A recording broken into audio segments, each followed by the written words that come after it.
Гуардемар де Сигура есть замечательное йогуртное. Прелесть ее в том, что ты все делаешь сам. Набираешь йогурт, ты добавляешь всякие топпинги. Пойдемте посмотрим. О, вот так набираю йогурт. Так, положим ананасик. Киви положим.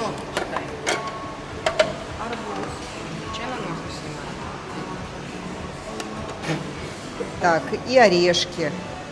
Альмендрас. Жирненько-жирненько. Еще решил клубнички напоследок добавить.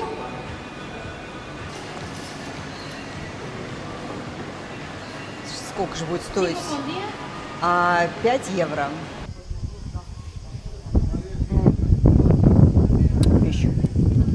Реально вкусно.